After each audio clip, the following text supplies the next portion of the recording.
First we have Amy Bodkin, who is an associate professor in the Department of Physical Medicine and Rehabilitation from the University of Colorado, and also a practicing physical therapist as part of the Gait Lab. And she's going to lead the session here first, followed by Dr. Carollo, who is also an associate professor in the Division of Physical Medicine and Rehabilitation at the University of Colorado and Children's Hospital Colorado.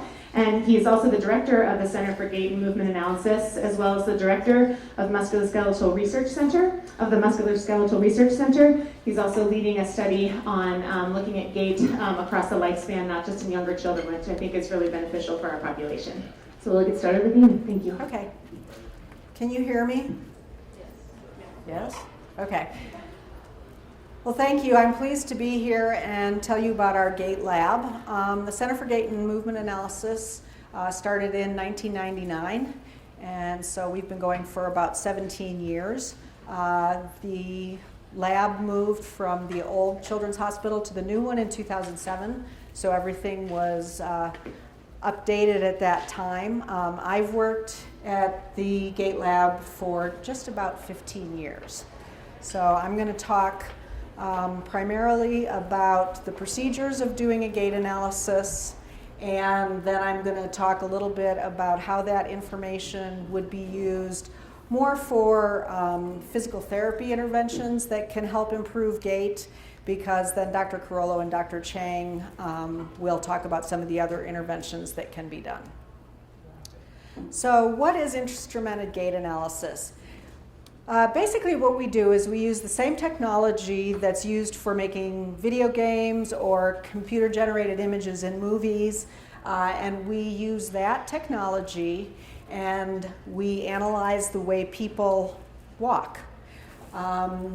It gives us objective information, so those of us who are clinicians, we all the time are looking at the way people walk, but we can write it in a note what they look like. Sometimes we can take a video, but we don't have real objective information about the way people walk. But the gait analysis gives us that information. We use it to provide baseline information, particularly if an individual has a condition where their gait function may decline. It's nice to have a baseline. We also are able to compare the gait of the patients that we see with other individuals who do not have gait problems with typical gait of people who are the same age. And then we can do a lot of pre and post comparisons if individuals have had some kind of an intervention. So the first thing I'm going to do is I'm going to go through the actual procedures of a gait analysis, kind of in the same order that we would do them if you or a family member came in to have a gait analysis. So the first thing we do is an observational video. Oops. And we do an observational video for a couple of reasons. We pretty much always do it barefoot, and this is done at the beginning of the analysis because some of the folks that we do gait analyses with are really pretty fatigued by the end, so we want to see what they look like before they get tired, and we can do comparisons on walking speed and things like that between the analyses, or between the earlier part of the analysis and the later part. This young man is interesting because he had his first gait analysis in 2002, and then he had his most recent one earlier this year. And around 2010, he had a hemispherectomy. And many of the individuals that I've seen in the Gait Lab who have had hemispherectomies are too young to be able to tell me what differences they notice after the hemispherectomy. So obviously his biggest thrill is he hasn't had a seizure since. And so that's the most exciting thing, yes. After about 6 months, he was able to be weaned off of all of his medications. But my assumption has always been that the hemiparesis gets worse after a hemispherectomy. And it was really interesting to have him be able to explain to me that in fact his seemed to get better, and he feels like he has much better control of the weaker side now than he did before he had his hemispherectomy. So that was really interesting information that we were able to gain, and maybe some of you have experienced the same kind of thing. Oops, that's not what I wanted to do. The other reason that we do observational video is because it's not unusual for the individuals who come in to see us for a gait analysis to have different kinds of shoes they wear. They might wear different kinds of orthotics. So for example, this young lady has foot orthotics that are completely enclosed within her shoes. And another thing is some of the people that come to us for gait analysis may spend some of their time walking without any kind of an assistive device. In some environments, they might walk with crutches. In other environments, they might use a walker or a cane. And so we don't have really the opportunity to collect the computerized data in all those different conditions. We've also found over the years of trying some of that there just aren't enough differences in, most of the time between someone walking with a walker and crutches or something like that. But so what we do is any of these different conditions that affect people that come in, then we'll do a video, so at least we have a video comparison that we can make with their barefoot walking that we always do the computerized analysis with. So after we do the observational video, we do what we call dressing the patient up. And so this is one of our young patients, and you can see all these little round balls. Some are sticking out from her. Those are reflective markers that we use to collect the information from the motion capture cameras. I don't know if you can tell, but underneath the tape she has here, there's these little bumps. Those are EMG or electromyography sensors that tell us the information about how their muscles are turning off and on when they're walking. So these are the reflective markers, and the picture that's on your left I took without a flash. The picture on the right I took with a flash, and you can see that it lights up more. And that's because those are actually covered with reflective material. And the reason for that is that the information comes through 13 motion capture cameras and then it goes to the computer.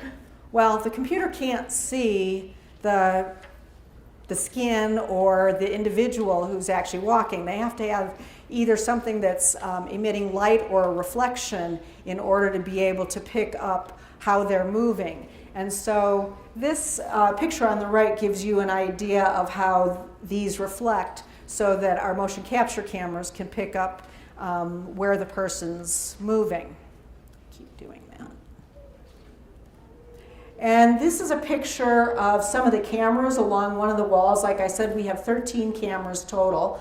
You can see there's a red ring around them. That red ring is what emits the light that shines off these reflective markers, which is what the computer picks up when the individual is walking. And so that's how we get the information about the actual motion as they're walking.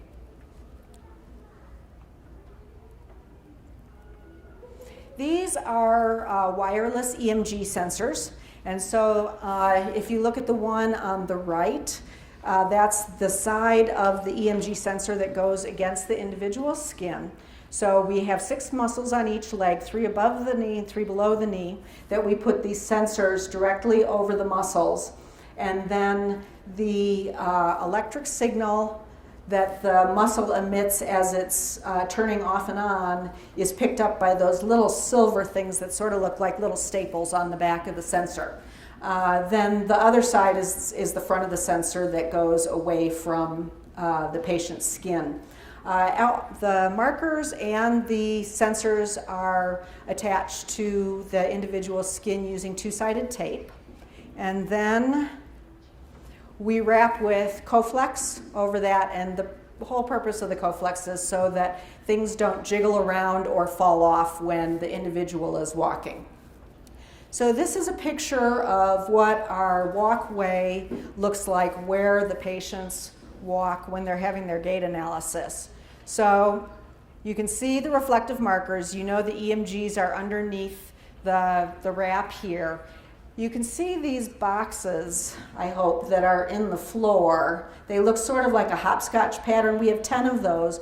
Those are force plates. So what those measure is the ground reaction force. So when the person's foot hits one of those plates, as long as it only hits one plate and doesn't go over the lines, what it does is it shows the reaction back of how hard they hit the floor and what direction they hit the floor. That information is used, it's calculated with some of our other information to let us know about the forces around the joints as well as the power in the muscles.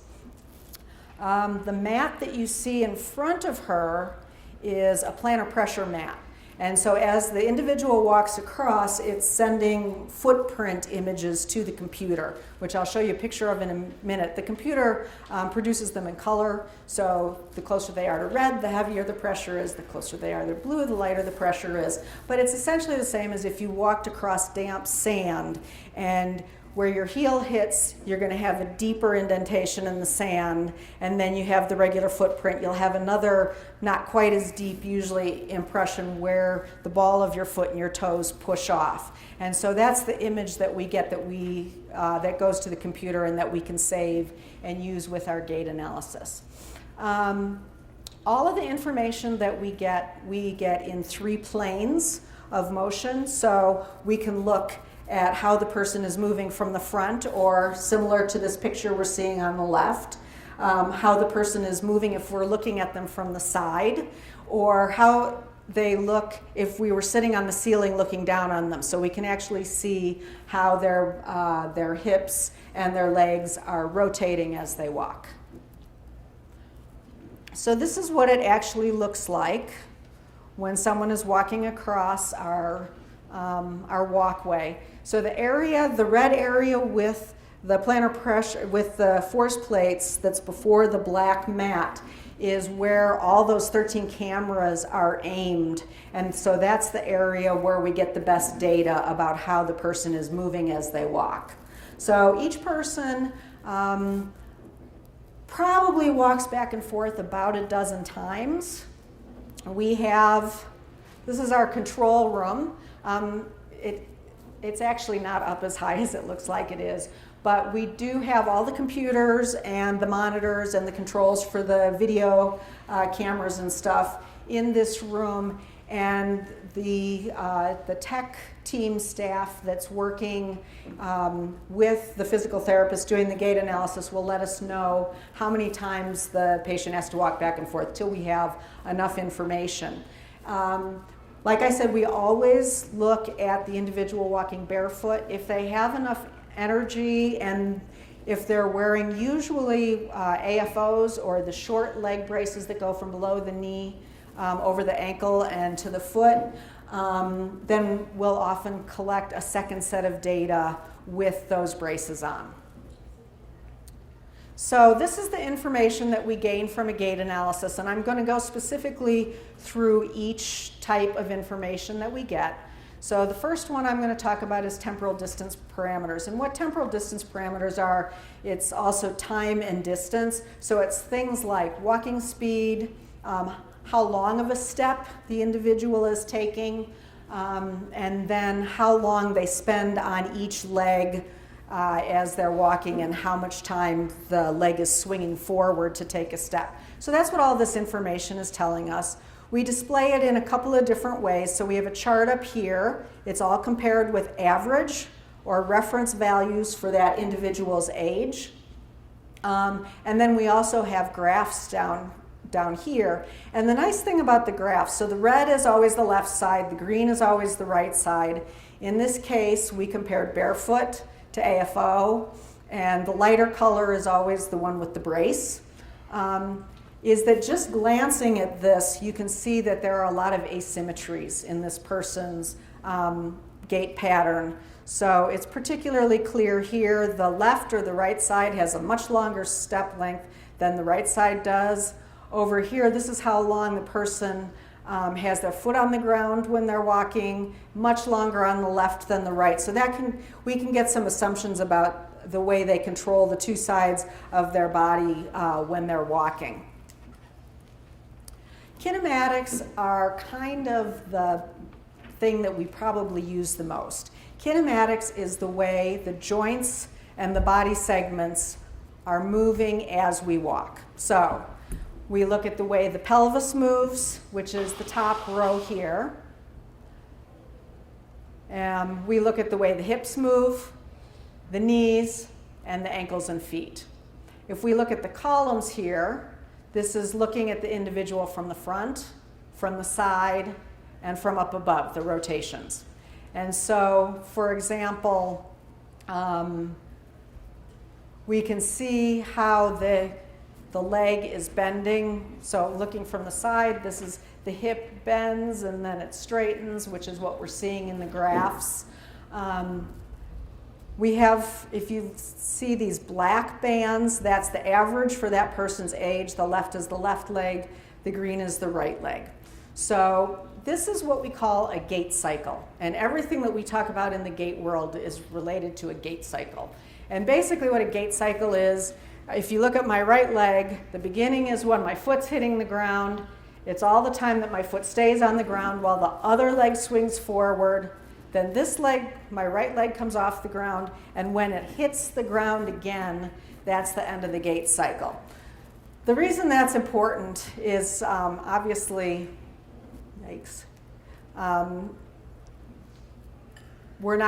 not teaching you how to read graphs today, but this part of the graph is always when the foot hits the ground. This is always when it hits the ground again. So this shows us what's happening across the gait cycle for each joint in each plane of motion. Just quickly, one of the things that you can see here, you can see the green and red are way above the black lines here. What that's showing us is this person walks with their toes turned in. So that's the graph looking from the front that shows what the feet are doing as the person is walking towards you. And so we can also quantify that using our graphs. So that's what kinematics are, and we use those a tremendous amount as we're analyzing the way a person walks and trying to make recommendations for how they walk. These are the ground reaction forces that I told you about that we get from those plates that are in the floor that look like they're in the hopscotch pattern. And the graphs, again, look similar. The difference is we're still looking at pelvis, hip, knee, ankle, but we're looking at the forces at the joints and the absorption and power of the muscles, again, as we go through the gait cycle. And we can use that information to kind of explain why the person might be walking the way they're walking. These are the EMGs. These are how the muscles fire during the walking pattern. So the left is the red side, the right is the green side. Just to orient you a little bit, the black bar that's in the bottom shows us when this muscle should be working for someone of this age. So on the top muscle, the top row, there are 3 times in the gait cycle that the muscle should be working, these 3 times, and you can see clearly that these muscles are working a lot more. And we see this very frequently in the individuals that we analyze because people who have spasticity or problems with motor control, often their muscles fire much longer than someone who does not have those motor control problems. It's part of the reason that people look stiff or spastic. The top 2 rows of muscles are part of the quadriceps, the front of the thigh. The third one down is the hamstrings or the back of the thigh. Ideally, when the muscles on the front of the thigh are working, the ones on the back should be relaxed. But often in the people whose gait we're analyzing, all of the muscles are working at the same time, which is why, again, you get this spastic or stiff-looking pattern. But these help us quantify and come up with some intervention ideas for how to help people who have this problem as they're walking. These are probably the most intuitive part of the gait information we get. These are the plantar pressures or the footprints that I told you about. So the red, so this is the heel. So the person hits pretty hard on the heel. They also push off pretty hard. So those are the highest areas of pressure, which is fairly typical. What is not typical, if you think about, watching somebody's footprints across the sand, is usually you can see where the arch is. Well, this person doesn't actually really have an arch. So this area in here is where the arch should be. And so what this is indicating to us is that the person has pes planus or is very flat-footed, so that the whole arch is actually pushing against the floor as they walk. Again, that can help us with designing interventions, orthotics. It might also give us a good explanation if someone comes in and says, my feet really hurt underneath my heel, and you look at it and you see, oh yeah, you're hitting pretty hard on your heel, and can give us some ideas of maybe some kind of an insert or an orthotic that a person could wear. As part of a gait analysis, we also do a physical examination. So those of you who have experience with physical therapists, either you or a family member, this is basically a physical therapy examination kind of on steroids. So it's much longer. We are really specific, much more specific than a general clinical PT exam might need to be, and that's because we really want to use this particular information of how the joints move during an exam, so when the therapist is actually moving their joints as opposed to when they're walking, their flexibility or muscle length, their strength. We have some tests we can do to try and quantify spasticity, although that's a really difficult thing to do, and also to try and quantify how well someone that has a motor control problem is able to control individual movements. So we also use this information with all the computerized information that we've gained to try and figure out why the person's walking the way they are. We take all this information and we have a weekly meeting that we call there's a typo, the CGMA data review. It's like a big team meeting, similar to those of you who've gone to IEP meetings or something, some other kind of patient care meeting. We meet with our team. We go through all the information we've gained from the gait analysis itself, which are these bottom bullets here, but then we add two other pieces of information that are really important. The question basically that was asked on the referral, so when we get a referral for a gait analysis, usually the physician or other provider who is referred has a specific question. Is this a good surgical procedure to do? Or could you please give us recommendations for therapy and bracing or something like that? So we want to look at that information, as well as we get a questionnaire from the family where they can tell us about what they or their family members function is like in the community, because that's one thing we can't get in a gait analysis, and what their goals for the gait analysis are. So we really do want to tie in the goals of the person who referred whoever's having the gait analysis, as well as the family.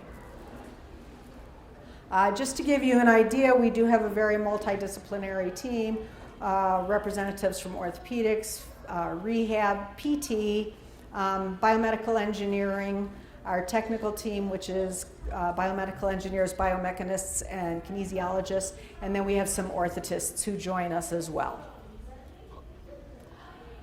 In general, our recommendations run the range from nothing, which I didn't include, to what would be considered less invasive interventions such as PT, orthotics, moving on to medications, most typically something like oral baclofen for spasticity control, or some of the medications that are used for the more unusual movement disorders such as dystonia.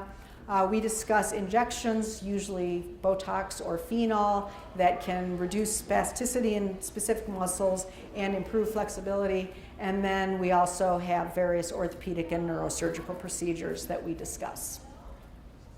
So I'm going to give a few examples so that you can see how we use this to try and tie everything together. So this girl was around 4 when she had her gait analysis. She had had her hemispherectomy as an infant. She was very young when she had it. And one of the big questions with her is, you can see that her feet turn inward as she walks. And she also, you can see that she's sort of on the outer border of her right foot, but we want to know why. and what we can do about it. So I'm going to try and run this again.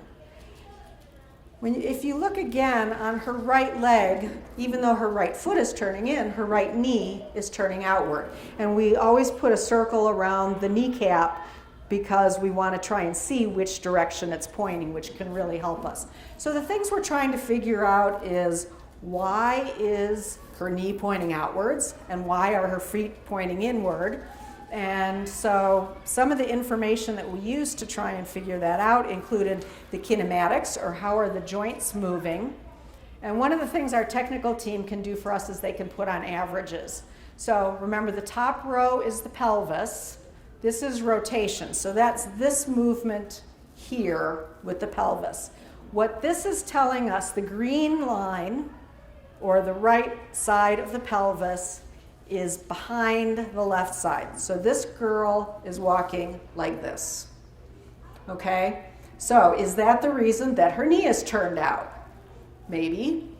Well, what are other reasons? Well, what's the hip joint doing? So we go to the next part of the graph, which is down here, and this is the hip joint right here. It's straight across the middle. It is not the hip joint. It is the position of her pelvis as she walks. That's information that even with our extremely expensive video cameras, we can't get without this information.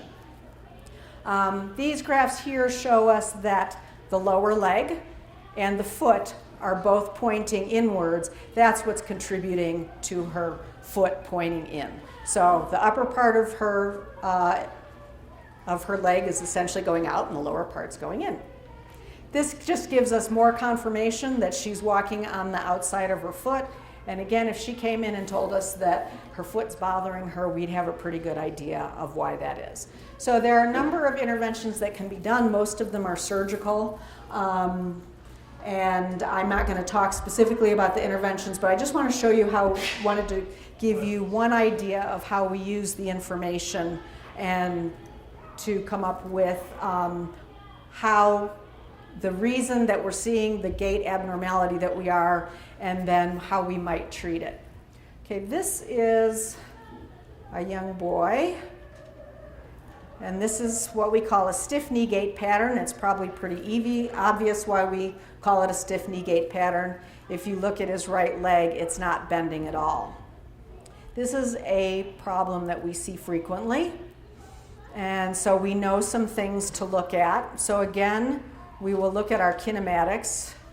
This is the knee graph right here. What I want to point out to you is that the red or left leg is bending. So it's this motion here to swing the leg forward. If you can't bend your leg, then your toe hits the ground and you trip. Or you have to do all kinds of funny things like, walk like this with your body or swing your leg out to the side in order to bring your leg forward. This is the green or the right leg. So it bends about 1/3 as much as the left leg does, which is why we're seeing this pattern with the knee held almost totally stiff. So we have some ideas about why this can happen. And one of the common ones, again, in individuals who have spasticity or motor control issues, is the rectus femoris muscle, which is one of the quadriceps that goes on the front of the thigh, is the very top muscle there. And if we look at it, what you can see is that this muscle is firing way past where the black bar is supposed to be. So during the time that the muscle is supposed to be relaxed so you can do this, it's tight, and so it keeps the knee straight like this. That's one cause. There are many other causes for a stiff knee pattern, but this is a cause that can be treated surgically. That is one of the causes that we see often, and without a gait analysis, we cannot, we have no way that we can, number one, quantify how straight the knee really is when it's supposed to be bending, and number two, what the muscles are doing. And then we can't recommend a surgical intervention if we don't know what's going on. As a physical therapist, if that muscle was not firing abnormally, there are some other interventions I might do in terms of gait training to try and teach the person how to bend their knee as they're walking. And then I could use that information also for guiding physical therapy interventions. Okay, and then the very last one I'm going to show you is this young man has what we can call a drop foot. So if you look at his left leg, it's hanging down when he's swinging it forward instead of lifting up. Again, this is a tripping hazard. And so we want to figure out why his leg is doing that. Again, if we go to our kinematics, it's this red line here. It should be way up here. It's hanging way down there. It's hanging down on the graph just like his foot is hanging down. So that quantifies for us how far off his foot is, and this is a fairly significant problem. Now, we could correct this with a brace, but he won't wear a brace, which I'm sure nobody here has ever run into a family member that won't wear a brace. So what are some other options? Well, what he's doing right now is this. He's bending his knee, he's bending his hip, he's kind of marching so that his foot is far enough above the ground that he's not going to hit his foot. That's not terribly efficient. So we want to figure out why that's happening. And if we look at the EMGs, this one right here are the muscles that are supposed to be pulling the foot up for him. They're working. So that's not the problem. It's not that the muscles won't work. So we go to our physical exam data at that point. And basically what this information tells us is there's enough motion in the ankle joint itself so that he can do this, but the calf muscles, the gastrocnemius muscle, is so tight that he can't pull the foot up. And so what would some possible interventions be? Something to stretch the muscle out, something to maybe an injection to loosen it, maybe surgical intervention. The bottom one here shows us he has decent strength, so if we can get the movement, then potentially we could strengthen him so that he would be able to walk without a brace, which is what he wants to do. So those are just 3 examples of how we tie the information together in order to come up with our recommendations and our results. Yeah? Since this is a hemispherectomy conference, do you have any collected data as to what the typical finding is that you find with gaits after hemispherectomy? What we've seen so far is that they... How many kids have you looked at? We don't have a good way to track that. So we have 3 of my videos we know we have somewhere probably in the 24 range.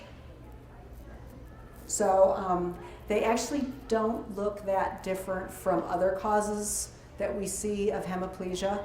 So cerebral palsy and traumatic brain injury being the 2 most common. Is there any difference when you look at these kids depending upon the age when they have this? Yes. I'm going to address some of that stuff in the next lecture. Yeah, Dr. Carollo and Dr. Chang are both going to talk about that, but there are definitely differences. I would suggest publishing that because there's no literature out there on it. This level, That's a problem, and I'm going to discuss yeah, that. this level of detail just doesn't exist. That's a great suggestion. So just a case series of all these patients that we have would be helpful. A description of Uh-huh. what you find, and because it does lead to the question of this plasticity. Right. And because right now these families, the kids, go to physical therapists all over the country, and what do? They throw a regimen at them like anybody else. Stretch exercises, etc.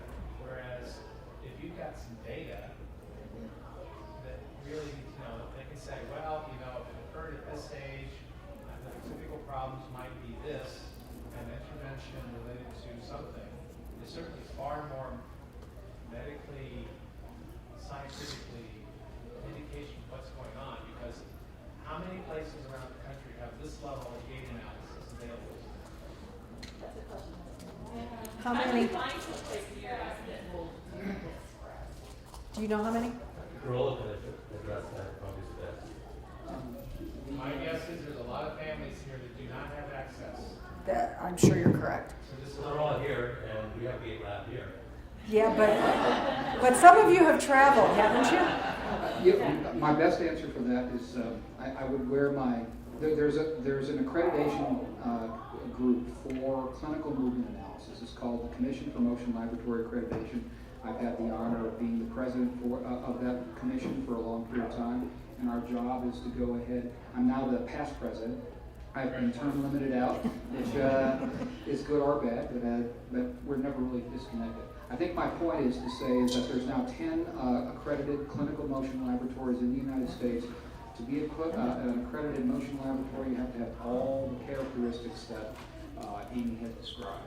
And they're scattered around the country, and if you go to www.cmlainc.org, we wanted cmla.org, but the Canadian Maritime Law Association didn't release it to us. But if you go to that site, you can see the scattering of clinical motion laboratories that are accredited around the United States. The same issue. I mean, these families, as a clinician dealing with these families, it's the same issues. There's no accreditation, for example, for certification of an epilepsy surgery center that really has the necessary characteristics. So, I mean, these are great things, but hey, we need more. There needs to be evidence published in the literature, and there needs to be availability. Well, I am going to address those questions and those issues, but the answer is exactly that we need to do better research, and it's more than just a case study. I think gait analysis before hemispherectomy, gait analysis after hemispherectomy. And that's just important is what is the intervention that works. And I'm going to show you data for the interventions that I do and how they work. There'll be one person and one intervention, right? Well, I'm going to talk about 10 papers that I've published showing interventions for this group of patients with pretty large series, 200 deaths. Amy, thank you. That was a great talk. While Dr. Carollo is getting set up, I guess knowing that there's only a certain number of gait labs around the country that are certified, I'm sure many parents here who don't live in the greater Denver, Colorado area probably want to know, can you get out-of-state referrals? How easy is it to get insurance coverage if you're kind of, and I know it's varying for different Medicaid and different insurances, but do you have families that come from other states that get approved? So getting gait analyses paid for can be a challenge. We're very lucky in Colorado because Colorado Medicaid does cover gait analyses. We have a much harder time with some of our surrounding states paying for gait analyses, but we sometimes get lucky. There are two insurance companies that out of hand will not pay for gait analysis. That's United Healthcare and Aetna. Cigna will often pay, Blue Cross Blue Shield will often pay. Kaiser's been great. So it's kind of all over the board. We do have an insurance person in our department that works hard. Some of our physicians will also do the physician peer-to-peer reviews to try and get the gait analysis explained more thoroughly to the physicians in the insurance, on the medical boards of the insurance company. So we do work with people, and we definitely see a lot of people from the surrounding states, and as far away as Alaska and Hawaii. There's 40 or 50 gait labs across the country, and the website would be tcmas.org, I think so. That's the Gait and Movement, the National Gait and Movement Society, and the majority of labs are listed. Some of the labs are research only, but like Jim said, there's only 10 that are fully accredited. Just curious if there's a time age where you want to see a seizure, like is there a window? The question is whether there's a prime age. What I would say is that there's kind of a younger age limit. Below age 4, kids tend to crash kind of unexpectedly, and it's a pretty expensive test to get only halfway through and not be able to finish the information. So my preference is after age 4. The comparison data is not as consistent below age 4.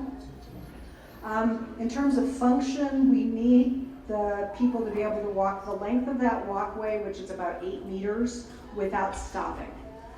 They can do it with an assistive device, they can do it with a person helping them, and they also have to walk in a way that they're either not scraping the top of their foot across the floor or the back of one foot against another so that those reflectors can't stay on. So those are kind of the 2 functional things that we need. And especially with the study Dr. Carollo is going to talk about, we're seeing people up into their 20s, 30s, 40s. It's harder to get payment for adults, but because we're the only clinical gait lab for about 500 miles, we do see adults if they're referred and if we can get it paid for.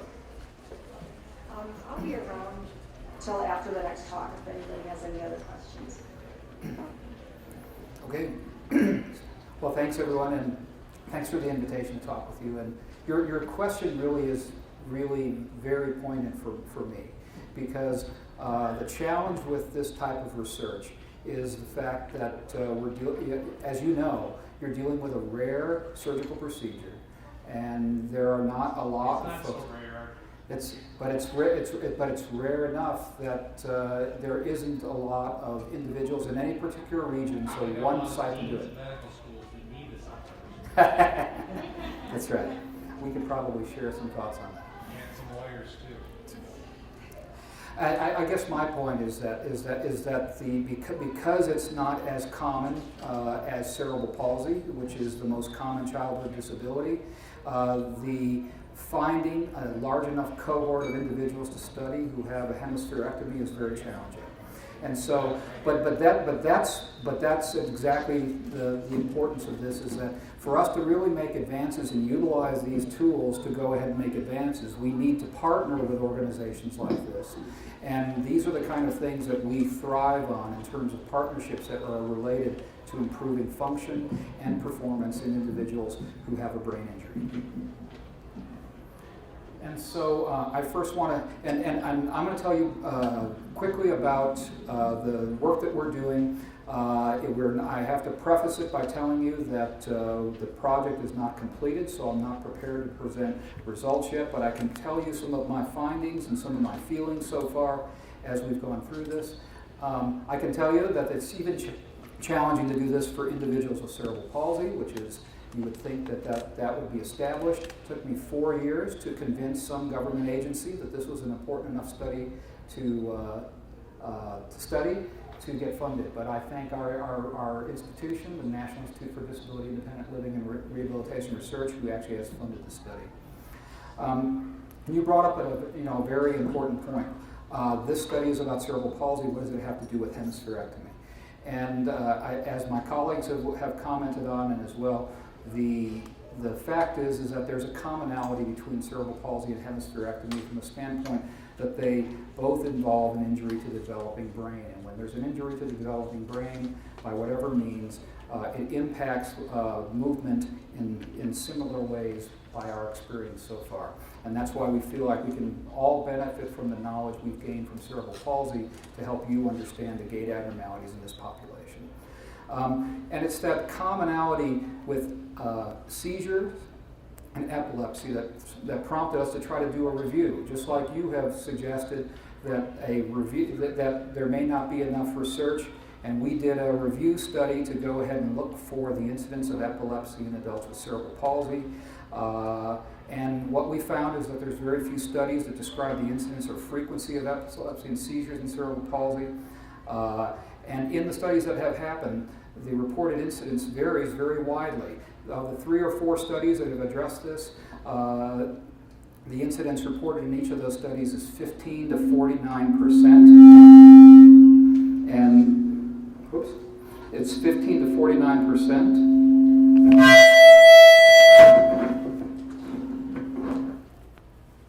Thanks. Are we good back there? It's something to do with the mic up front there. I'm not the AV guy, so I'm not 100% sure. Okay, can you hear me still? And so that this variability in incidence is one of the concerns that we have with small studies and small populations to be able to have generalizable data. And there's little or no information about the incidence in adults with cerebral palsy.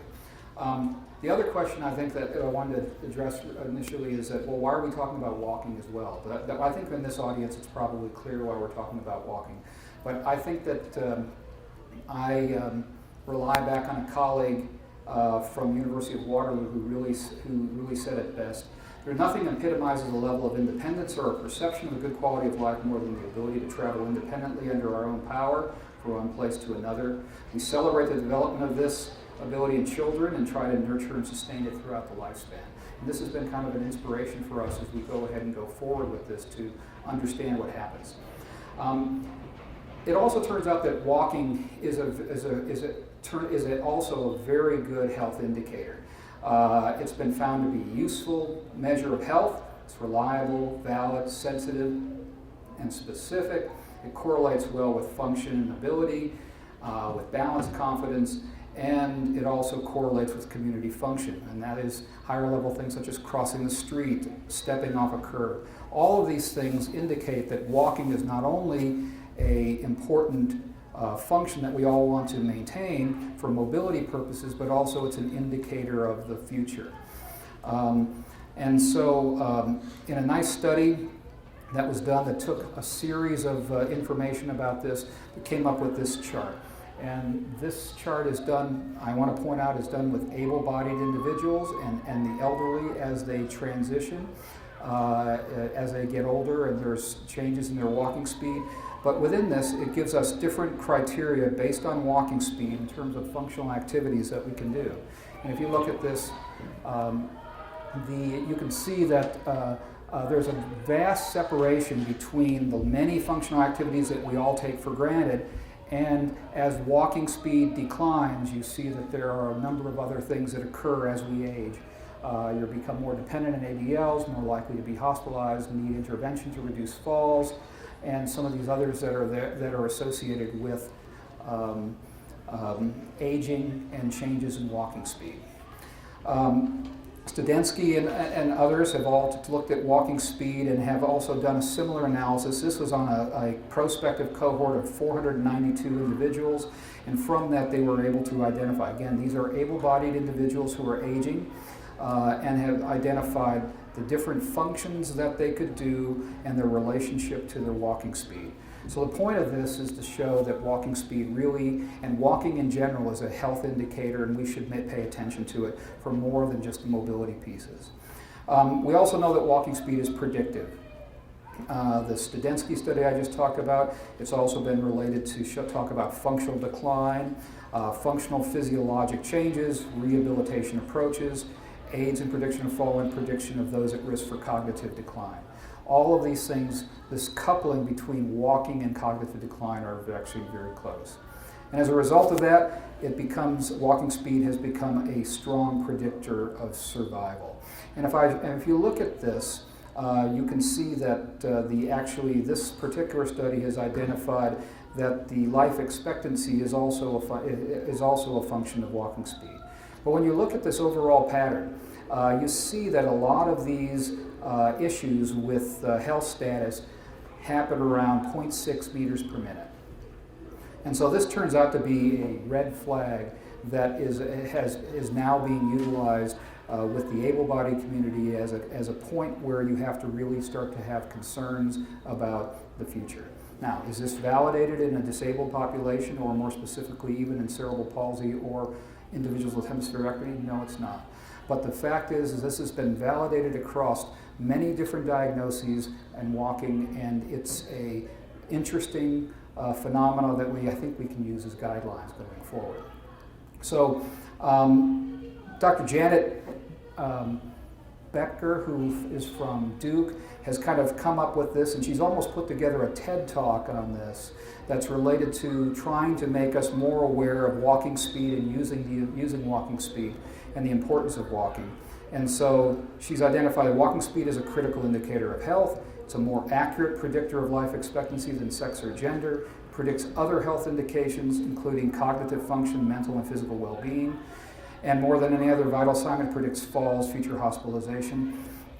And it can have public health implications that are related to improving pedestrian safety by matching crosswalk timing to the community it serves. So I hope I'm trying to make the case that walking in general has more than just the mobility aspects, but while all of those are important. And so some have actually said that walking speed should be the sixth vital sign. And so we know about how any particular physical exam should involve blood pressure, body temperature, breathing rate to get the overall state of the body as we go forward. We are advocates that walking speed should also be a vital sign. And you say, well, how are we going to do that? We can measure these other things very easily. Well, keep calm, there's an app for that. And the Duke group has actually put together an application, and you can download it from the App Center to do that, so that clinicians can use it in their office, as well as individuals can use their own measurement of walking speed and to utilize it if you're coming to any of these thresholds. So, and then I guess my last point about it is that the government has also recognized this, and they have created, the Surgeon General has created just a little over a year ago, or just a little less than a year ago, a call to action to promote walking in health in communities, and has identified 22 minutes per day of brisk exercise, such as walking, can dramatically reduce the risk of chronic illness. And it's also recognized that many communities are not conducive to walking, so included in that is to find ways to make those communities safer and more conducive to being able to exercise and maintain a healthy lifestyle. So how does that impact the individual with cerebral palsy? So in this particular case, the adult with cerebral palsy has this intersection. Not only are you, as you grow older, are you competing with the consequences of normal aging, layered on top of that are the secondary consequences associated with CP. And so these are our typical consequences that are associated with normal aging. These are the consequences of CP, and in the middle is the adult with cerebral palsy trying to maintain walking ability. And we believe that, that within this environment, that we have similar pattern for functional mobility over time. This is in the able-bodied community, and this is for the individual with cerebral palsy. And if we look at this, we have similar changes over the lifespan, but because of adding all those additional symptoms, it may actually produce a change in their level of function earlier than individuals who have, and this kind of explains why some adults with cerebral palsy often make statements that they feel like they have prematurely aged. So this is really the inspiration for this study. So if your patient or your family member is not able to walk at 0.6 meters per second, which is kind of this red flag, what can you do? Well, you can perform an observational gait analysis. We have training tools to be able to do it. And there's ways you can perform that, but we generally would like you to go to a provider to be able to make those kind of decisions. You can consult with a clinician with experience in gait assessment, or you can go ahead and have a referral to an instrumented gait analysis laboratory like Amy has described. And as I mentioned, and Amy has described, accredited laboratory measurements include observational movement analysis, temporal distance measures.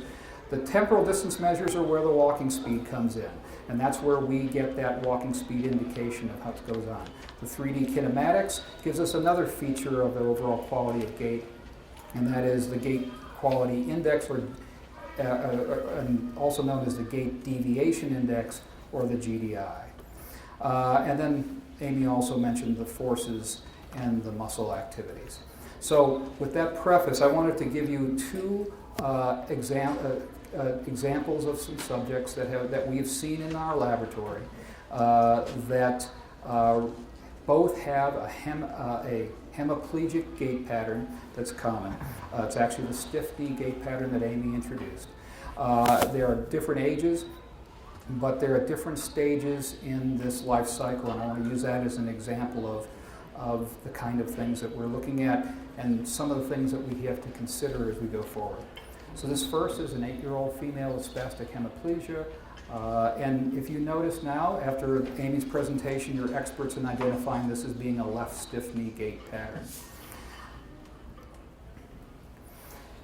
And so the left stiff knee gait pattern, as Amy pointed out, is characterized by reduced knee range of motion. It's decreased knee flexion and swing. There's a delay in the swing phase knee flexion peak, and it leads to difficulty with foot clearance, increased tripping and falling. It's energetically inefficient, and it compensations involve several of the compensations that Amy described earlier.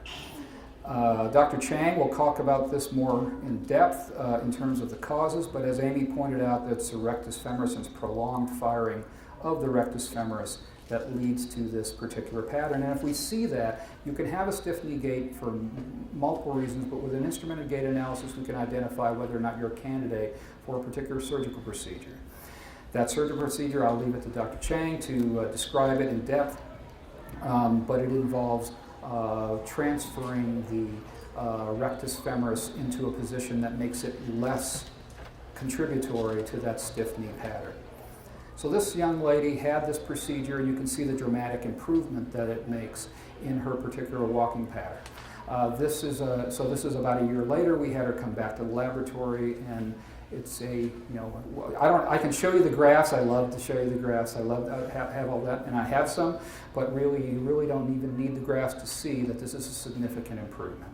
The most significant piece of that, this is from our temporal distance measures and the walking speed, is a significant improvement in walking speed. So when I compare her 8 years to 9 years, she was at a classification level of GMFCS level 2, which is more severe than a GMFCS level 1. She had 37 meters per minute. Notice that's right around that threshold that we talked about. But her current speed is at 58, or her speed at age 9 was then, and after the surgical procedure, was significantly improved. And then this GDI is a reflection. It's a single number that reflects all the deviations of those curves.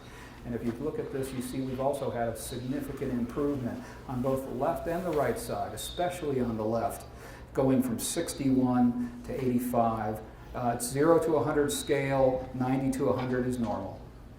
Significant improvement as a result of that. This is what we try to look for, and we especially try to look for these when kids are young. This is the same girl 9 years later.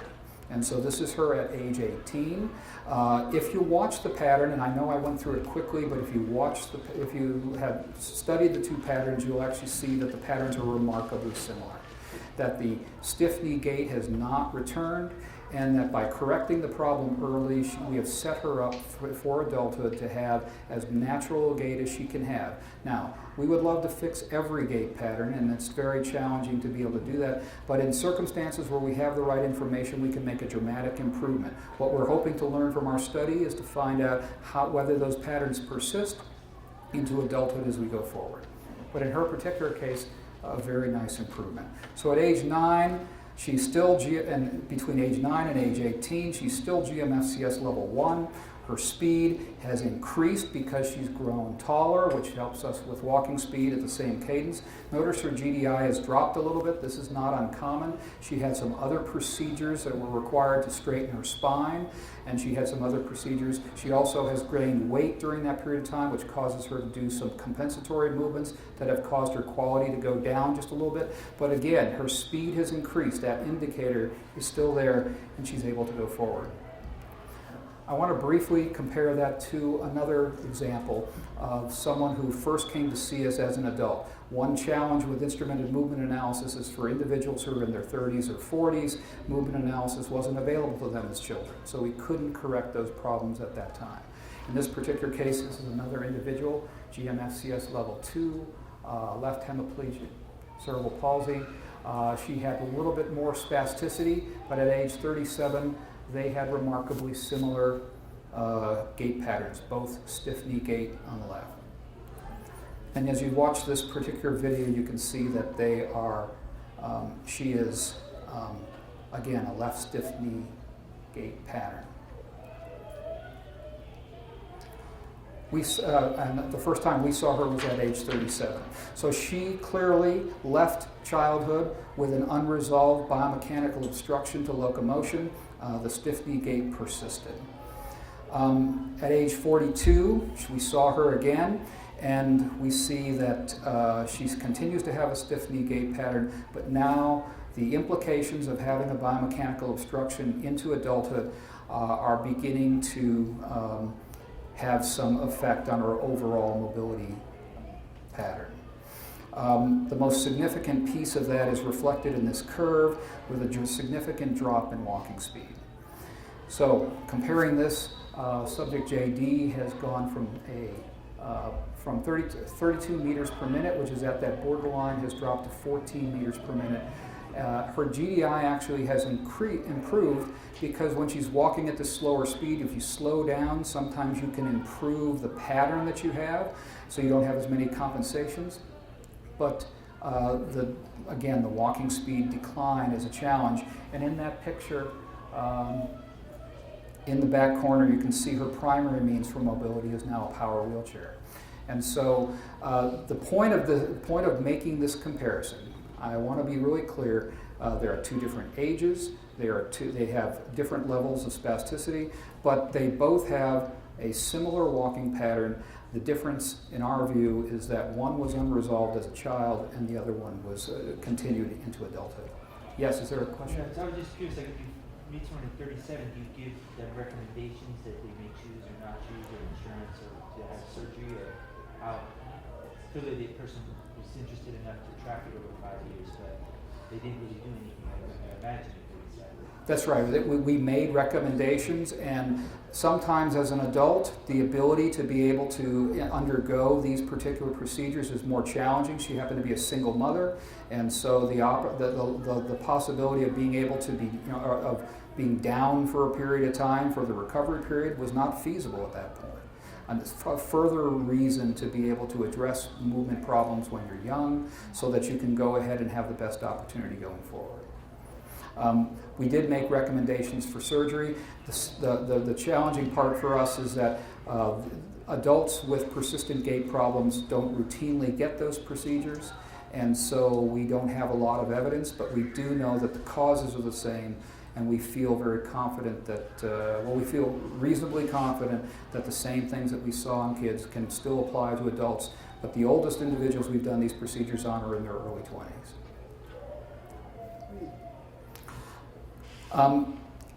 This woman is also a part of our longitudinal study, and so she has come back to see us at age 48.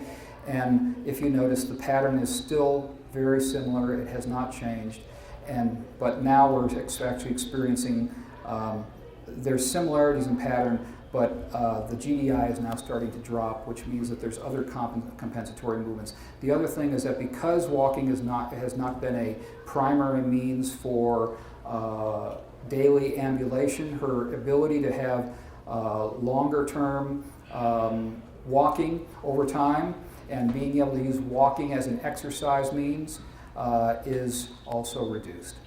So what I want to do is, because we've run over here on this, I'm going to just jump to the chase. And I want to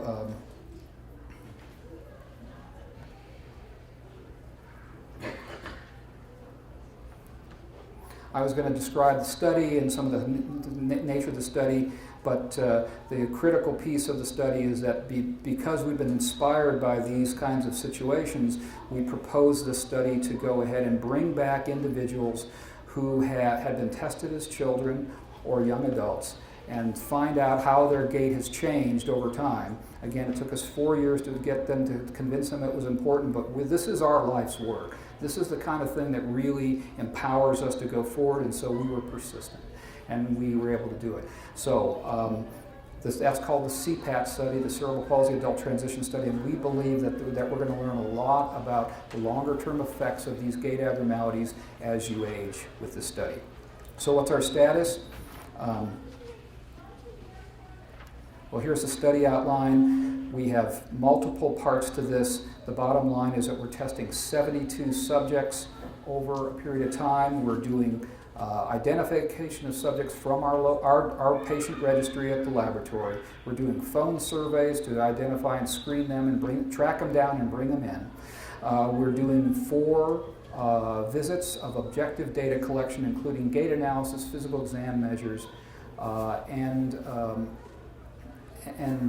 other quality of life measurements, as well as blood work to look for their risk for cardiovascular disease and for pre-diabetes and other metabolic conditions. And then the net result, and then we bring them back, and part of this is a health passport where we explain the results. So they're not just participating in the study to give us data, we're also providing that information back to them to help guide them about where they can go from there. And so our status is that the early phases of screening and phone survey are nearly complete. The data collection phases are nearly complete. 68 of 72 have completed all testing and the health passport. And then our follow-up survey 6 months later is about 40% complete. And while I'm hesitant to give findings because we're scientists, we want to make sure the statistics are there, I can tell you what my feeling is from looking at these data so far. And the first thing is that over time, these gait patterns are remarkably similar.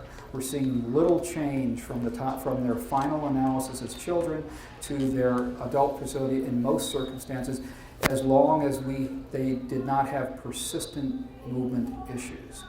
But for those individuals with unresolved gait issues after childhood, we're showing early signs of reduced health status as they get older. And this is what we had anticipated. We are starting to get evidence to support that. And that probably the thing that's most important to us is that most study participants have a great concern about getting the care they need as they age. We know that there's a difference between the pediatric healthcare system and the adult healthcare system, and that it's challenging to find adult providers who understand pediatric conditions, and that's kind of a universal concern that we are communicating back to our funding agency so that we can go ahead and make sure that we find the resources necessary that we can take care of these conditions over the lifetime, so that because the issues and physical attributes of cerebral palsy as well as hemispherectomy don't change when you turn 18. So so we're identifying. So we feel that there's risks and benefits to continued walking. The benefits are that it's easy exercise, it provides cardiovascular fitness and reduced risk of secondary conditions. But there's also the risk of inflammation, chronic pain, inefficient form of mobility, and can lead to injury and increased disability.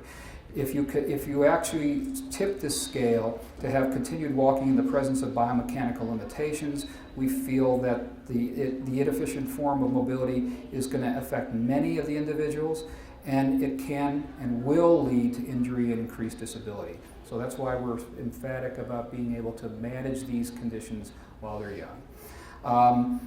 Early mobility. Early mobility is early wheeled mobility is an alternative, and there's benefits to that as well, but there's also risks. The benefits: it protects the musculoskeletal system. There's preservation of overall function. You can avoid or reduce chronic pain, and you may improve overall well-being and acceptance as a result of that by moving to wheeled mobility early. So there are benefits to moving to wheeled mobility early if gait is not a functional mobility tool. But there are also reduced independence, more difficulty to maintain fitness and avoid sedentary lifestyle. That's probably the key. And then oftentimes pain in the knees and hips may be transferred to the shoulder and back as a result of that. And these tip again toward the risks if you actually move to wheeled mobility too early. Now, where are the thresholds for changing from wheeled mobility? We don't know. We're hoping to learn a lot of that from the study. Our goal, though, is to find ways that we can incorporate wheeled mobility and walking across the lifestyle to provide both fitness and activity as well as mobility going forward. So our final take-home message is that maintaining independent ambulation has both mobility and health benefits, especially for those with a disability. There are both risks and benefits to continued walking, and both must be weighed in determining the best mobility strategy. While there are alternatives to walking for independent mobility, and those are important alternatives, they often do not promote wellness or stave off a sedentary lifestyle. And it's that decline into a sedentary lifestyle that is probably the greatest health risk that individuals with a disability experience as they age. And then finally, the best prescription for maintaining independent walking throughout your lifetime is to correct problems early and not let them persist into young adulthood. So these are the advice. I wish I had the magic bullet that could change this. We don't have it. I doubt our study is going to find that magic bullet, but I think it's important to understand mobility's place in overall health and fitness, and then work with providers to be able to go ahead and maintain it as best you can. And if you lose mobility and need to change over to wheelchair mobility, replace that easy exercise you got with other activities you can do so you can maintain a level of fitness